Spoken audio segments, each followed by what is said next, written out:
Millionaire woman marries a street artist. What he paints for her after a week makes her cry in the heart of Manhattan's Upper East Side, where glass towers pierce the sky and luxury cars glide silently through pristine streets. Victoria Sterling had built an empire. At 34, she was the youngest woman to ever helm Sterling Enterprises, a multinational consulting firm that her late father had founded decades earlier. Her penthouse apartment overlooked Central Park. Her walk-in closet housed designer pieces worth more than most people's homes, and her bank account held numbers that seemed almost fictional. Yet, on this particular Tuesday morning in October, as golden autumn leaves danced past her floor-to-ceiling windows, Victoria felt the familiar emptiness that no amount of success could fill. She stood in her marble bathroom, applying the same expensive makeup she wore like armor every day, preparing for another board meeting where she would make decisions affecting thousands of employees across 6 continents. The irony wasn't lost on her that someone who specialized in connecting businesses with their target audiences had somehow lost connection with her own heart. Her routine was interrupted by an urgent call from her assistant. A water main had burst on Fifth Avenue, forcing her usual route to the office into chaos. The detour would take her through areas of the city she rarely saw, neighborhoods where real people lived real lives, far from the sanitized world of corporate America. As her driver navigated the unfamiliar streets of the Lower East Side, Victoria found herself pressed against the window, watching a world she'd forgotten existed. Street vendors sold steaming hot dogs to construction workers. Children played in small parks between tenement buildings, and elderly men played chess on folding tables set up on sidewalks. Then she saw him on the corner of Delancey and Ludlow streets. A man sat cross-legged on the concrete, surrounded by an explosion of color.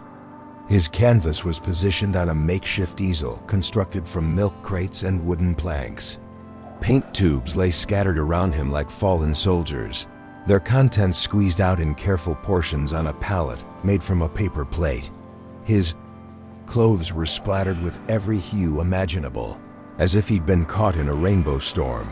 But it wasn't his appearance that stopped Victoria's world, it was what he was creating. The painting depicted the very street corner where he sat, but transformed. Where others might see urban decay, he had captured magic. The cracked sidewalk became a river of silver light. The fire escape on the building behind him transformed into a ladder to the stars. The faces of passers-by, caught in his artistic interpretation, glowed with an inner light that spoke of dreams and struggles and hope. "Stop the car," Victoria heard herself say, surprising both herself and her driver. She stepped out onto the sidewalk, her designer heels clicking against the pavement like a foreign language in this neighborhood. The October air carried scents she'd forgotten existed: fresh bread from a nearby bakery, the metallic smell of the subway grate, the earthy aroma of fallen leaves mixed with urban life. The artist looked up as her shadow fell across his canvas. His eyes were the color of stormy seas, framed by dark lashes and laugh lines that spoke of someone who found joy even in struggle. His hands, stained with paint and calloused from work, never stopped moving across the canvas. "Beautiful work," Victoria found herself saying, her usual boardroom confidence replaced by something softer, more genuine. He smiled, and it was like sunrise breaking through clouds. "Thank you. I call it finding gold in the ordinary." For the next 20 minutes, Victoria forgot about her board meeting, her quarterly reports, her carefully scheduled life. She watched as he added details to his painting: a bird taking flight from a fire escape, a child's reflection in a puddle that showed not the child, but the superhero he imagined himself to be, an elderly woman whose weathered hands told stories of decades of love and loss. "How do you see all this?" she asked, gesturing to the ordinary street corner that he'd transformed into something transcendent. "I think most people are looking for the wrong things," he replied, wiping his hands on a paint-stained rag. "They're looking for perfection, for things that match their expectations. But the real beauty is in the broken places, the unexpected moments, the things that don't fit the pattern. His name was Marcus Chun, and he'd been painting on these streets for 3 years, ever since he'd graduated from art school with a degree that seemed to qualify him for nothing but student loan debt. He lived in a studio apartment the size of Victoria's bathroom, worked part-time at a coffee shop in Soho, and spent every free moment creating art that most people walked past without seeing. Something about his honesty, his willingness to pursue beauty, even when the world seemed determined to ignore it, cracked something open in Victoria's chest. She found herself returning to that corner day after day, always finding an excuse to adjust her route. She would spend her lunch hours sitting on a nearby bench, watching him work, listening to him talk about light and shadow, about finding stories in strangers' faces, about believing that art could change the world one painting at a time. Their conversations revealed the vast differences between their worlds. Victoria spoke of hostile takeovers and market analyses. Marcus talked about the way morning light hit the windows of the tenement buildings, creating cathedral-like beams across the street. She worried about quarterly profits. He worried about whether he'd have enough paint to finish his current piece. Yet, somehow these differences became bridges rather than walls. Victoria began to see her own life through Marcus's eyes.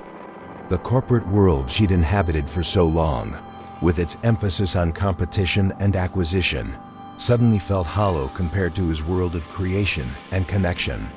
When she mentioned this during one of their afternoon conversations, Marcus challenged her perspective in a way no business rival ever had. "Money isn't evil," he said, mixing blue and white on his palette to create the perfect shade for autumn sky. "It's a tool. The question is what you build with it. You could tear down someone's dreams, or you could help them construct something beautiful. The choice is always yours." As October melted into November, Victoria found herself making choices she'd never imagined. She started buying Marcus's paintings, not out of pity, but because she genuinely loved them. More importantly, she began commissioning him to create pieces for Sterling Enterprises offices, paying him fees that allowed him to quit his coffee shop job and focus entirely on his art. But even as their professional relationship deepened, something more profound was happening.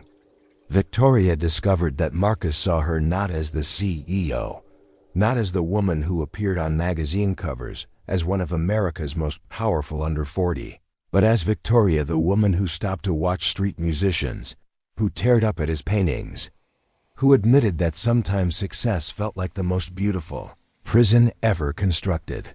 The transformation wasn't one-sided. Marcus, who had lived his entire adult life from paycheck to paycheck, began to understand that Victoria's wealth came with its own set of challenges. The pressure, the isolation, the way people either feared her or wanted something from her. He saw how she'd built walls not out of arrogance, but out of necessity, protecting herself from those who would exploit her position or her heart. By December, as the first snow began to dust the streets of Manhattan, they had fallen in love, not despite their differences, but because of them. Victoria saw in Marcus the authenticity she'd lost somewhere in her climb to the top.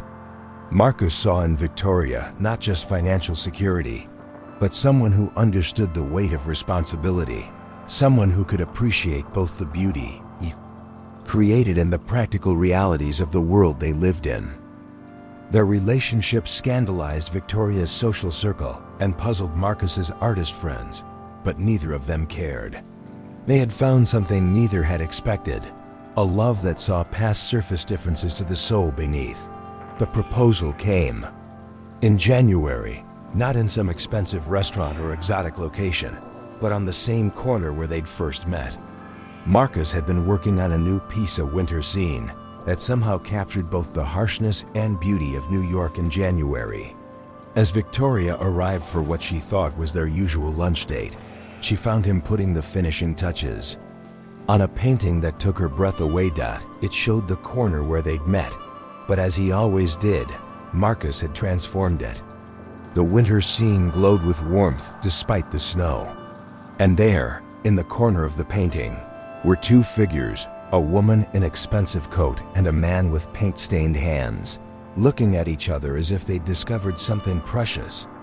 In the most unlikely place at the bottom of the canvas, in Marcus's careful script, were the words, "Victoria, will you marry me?" The wedding took place 3 weeks later, a small ceremony that reflected both their worlds. Victoria's penthouse was transformed into an art gallery, with Marcus's paintings adorning every wall. The guest list included CEOs and struggling artists, hedge fund managers and street musicians, society matrons and immigrants who sold flowers on subway platforms. As they exchanged vows, with Manhattan sprawling below them and Marcus's art surrounding them, Victoria felt something she'd never experienced before: completeness. Not the hollow satisfaction of another deal closed or another competitor defeated, but the deep contentment of finding someone who saw her truly and loved her anyway. The ceremony was officiated by a judge who was a friend of Victoria's family, but the words they spoke to each other were their own. Victoria promised to never stop seeing the world through Marcus's eyes, to remember that wealth was only valuable when it served love.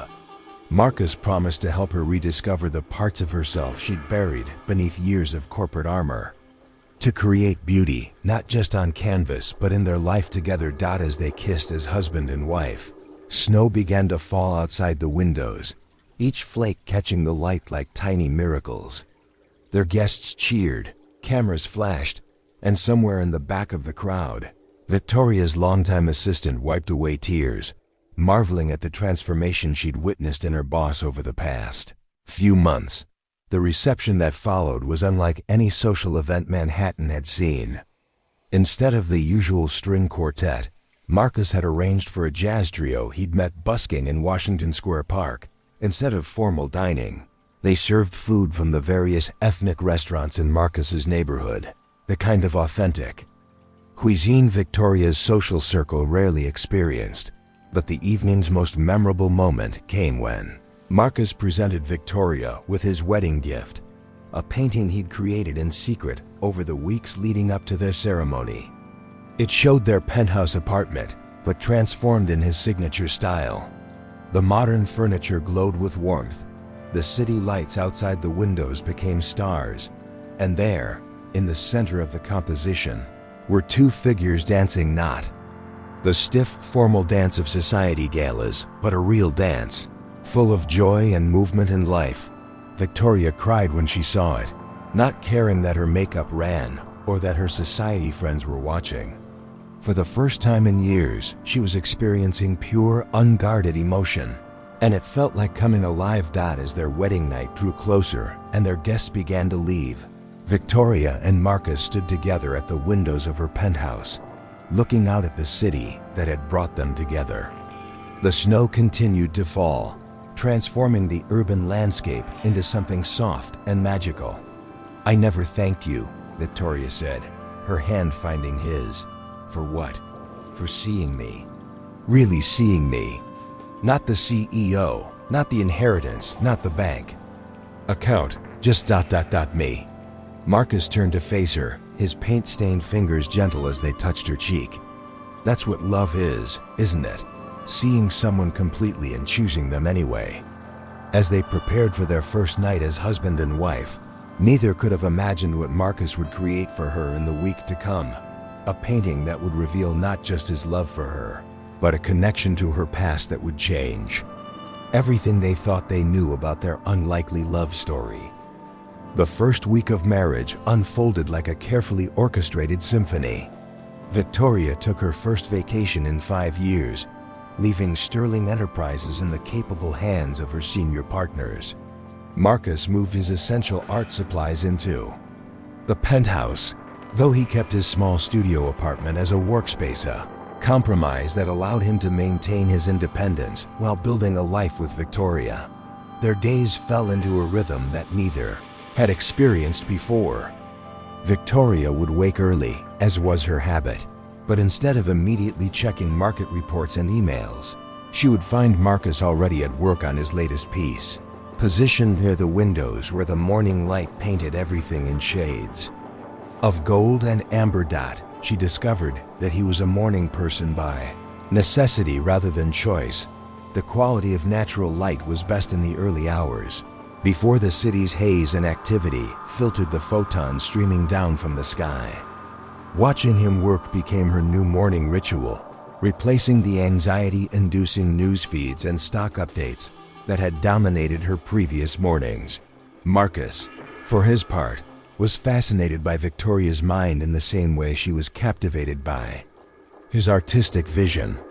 He would listen as she explained complex business strategies, amazed by her ability to see patterns in seemingly chaotic market forces, to predict human behavior on a macro scale, to turn abstract concepts into concrete results that affected real people's lives. "You're an artist too," he told her one morning as she described a particularly complex merger she'd orchestrated the previous year. "You just work with different materials, people, companies, money instead of paint and canvas. But you're creating something, bringing order out of chaos, making something beautiful from disparate parts." The observation surprised Victoria. She'd never thought of her work as creative, but as Marcus described it, she began to see the artistry in what she did, the way she could envision a company's potential, restructure its operations like composing a symphony, create harmony from discord. Their evenings were equally revelatory. Victoria would cook something she'd rarely done in her penthouse, usually surviving on takeout from expensive restaurants or meals prepared by her housekeeper. But Marcus loved to cook, treating it as another form of artistic expression, and he taught her to see the creativity in combining flavors, the patience required to let ingredients develop their full potential, the joy of creating something that now just nourished the body but fed the soul. As they cooked together in her modern kitchen, Marcus would tell her stories from his childhood in San Francisco's Chinatown, where his grandmother had taught him that food was love made tangible. Victoria shared memories of her own childhood, though hers were more complicated: boarding schools and business dinners, a father who showed affection through stock portfolios and trust funds rather than home-cooked meals. By the fourth day of their marriage, Victoria noticed that Marcus had been working on something in secret. She would catch glimpses of a covered canvas in the corner of their bedroom, and she could see that he was being more protective of his workspace than usual. When she asked about it, he would smile mysteriously and change the subject. "Every artist needs some secrets," he would say, kissing her forehead. "Trust me, you'll see it when it's ready." Victoria found the secrecy both frustrating and endearing. In her business world, everything was transparent, or at least, everything important was quantified, analyzed, and reported. The idea that something significant was happening just outside her knowledge was both uncomfortable and exciting. On the sixth day, she woke to find Marcus already gone. A note on his pillow explained that he'd gone back to his old studio to work on something special, and would return that evening. Victoria spent the day attempting to focus on some consulting work she'd brought home, but found herself constantly distracted, wondering what Marcus was creating that required such secrecy. That evening, Marcus returned with paint under his fingernails and an expression of nervous excitement she'd never seen before. He carried a large canvas, carefully wrapped in cloth, which he positioned on the easel he'd set up near their bedroom windows. "Before I show you this," he said, his voice softer than usual, "I need to tell you something. This past week, being married to you, learning about your life, it's made me understand something I didn't expect." Victoria felt her heart rate increase, the way it did before important board meetings or crucial negotiations. But this was different. There was anticipation mixed with the anxiety, a sense that something profound was about to happen. "When you've told me about your childhood, about your father, about growing up in that world of business and expectations, it reminded me of someone I painted a long time ago, before I knew who she would become." Marcus began to unwrap the canvas, his movements careful and deliberate. 3 years ago, when I first started painting on the streets, I used to work in different neighborhoods, trying to find my style, my voice. One day, I was set up in Midtown, near the Sterling Enterprises building. I didn't know what the company was, didn't recognize the name. I was just painting the building because the architecture interested me. All those glass and steel lines, the way they caught and reflected light.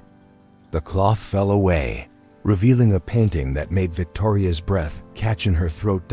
It showed the Sterling Enterprises building, but transformed in Marcus's signature style. The glass and steel structure rose like a cathedral, its windows reflecting not the surrounding buildings but images of dreams and aspirations.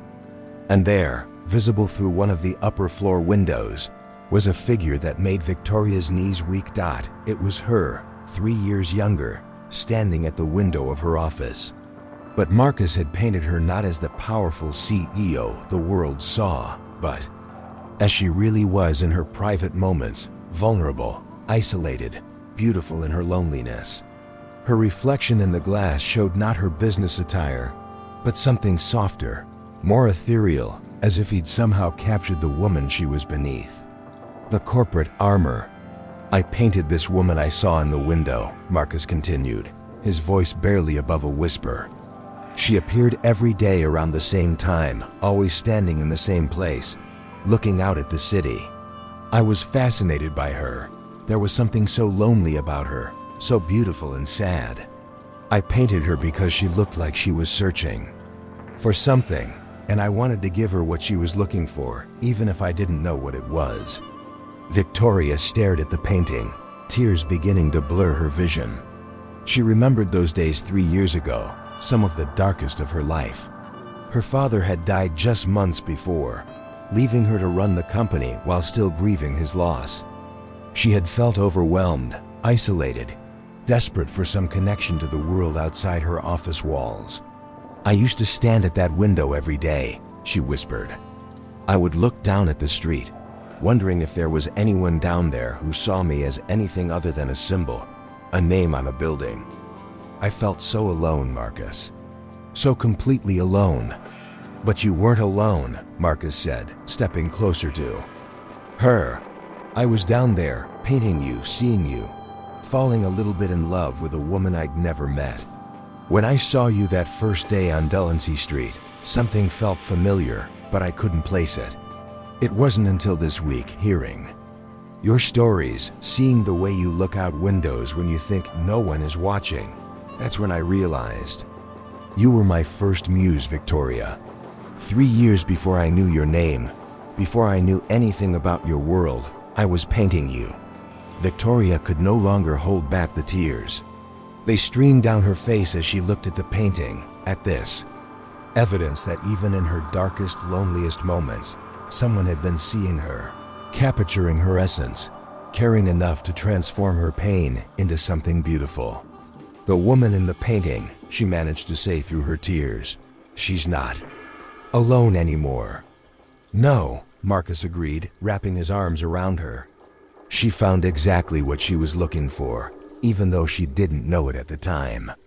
As they stood together in front of the painting, Victoria realized that their love story was even more extraordinary than she'd imagined.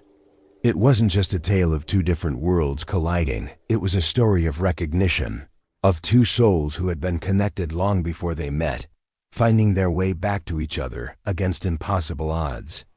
Painting revealed the truth that neither of them had understood until that moment. Their meeting on the street corner hadn't been coincidence. It had been destiny, the universe completing a circle that had begun years earlier, when a lonely artist looked up at a skyscraper window and saw a woman worth saving, worth loving, worth transforming into art. Marcus had titled the painting, Before I Knew Your Name. And as Victoria studied every brushstroke, every detail he'd captured of her younger self, she understood that love sometimes begins long before we're aware of it. Sometimes we fall in love with someone's essence before we know their story, their struggles, their dreams. I want to give you something in return, Victoria said, wiping her tears and looking at her husband with new understanding. Tomorrow, I want to take you somewhere. I want to show you something I've never shown anyone. The next morning, Victoria led Marcus to a storage facility in Queens, to a climate-controlled unit she'd been paying for since her father's death. Inside were dozens of paintings, not expensive artwork collected as investments, but pieces her father had created in secret, a hobby he'd never shared with the business world that knew him only as a ruthless corporate titan. He painted, Victoria explained as they looked at landscapes and portraits that revealed a sensitivity no one had suspected. Every night after work, every weekend, for decades. I found these after he died. He never showed them to anyone, never. Sold them, never even displayed them in our home. I think he was afraid people would see them as weakness. Marcus studied the paintings with growing amazement. They weren't masterpieces, but they were genuine, heartfelt expressions of a man who had needed art to survive the pressures of his world. And in several of them, Marcus could see where Victoria had inherited not just her father's business acumen, but also an artistic sensibility she'd never been encouraged to develop. "He would have loved you," Victoria said, watching Marcus examine a painting of Central Park in winter that bore a striking resemblance to Marcus's own style. "He would have understood what you see in the world, the way you transform ordinary things into something magical." As they stood surrounded by her father's hidden artistic legacy, Victoria realized that her connection to Marcus went even deeper than she'd understood. She hadn't just fallen in love with a street artist. She'd fallen in love with someone who represented the path not taken, the creative soul she'd inherited but never been allowed to explore. Their story, which had begun with a chance encounter on a street corner, had revealed itself to be something much more profound. A love that transcended social boundaries, that connected past and present, that proved that sometimes the most unlikely relationships are actually the most inevitable ones. As they drove back to Manhattan, Marcus's painting of her younger self carefully secured in the back seat, Victoria realized that she was no longer the lonely woman who had stared out office windows hoping someone would see her. She had been seen, had been loved, had been transformed into art by someone who understood that true beauty lies not in perfection, but in the vulnerable, authentic moments when we think no one is watching. Their marriage had begun with the promise of two different worlds learning to coexist. But Marcus's painting had revealed the truth. They had never been from different worlds at all. They had always been part of the same story, two souls circling each other across time and space, waiting for the moment when they would finally recognize in each other the missing piece of their own hearts. The painting now hangs in their penthouse, a daily reminder that love sees us before we see ourselves, that sometimes the most powerful connections begin in the space between observer and observed, between the artist and his muse, between two lonely people who discover that they were never truly alone after all. Thank you for watching this story unfold with us here on M&A The Story Unfolds. If you enjoyed it, don't forget to subscribe to the channel and turn on the notification bell so you never miss a new tale. We'd love to know where you're watching. Leave a comment below and tell us what part of the world you're joining us from. Your support means everything. See you in the next story.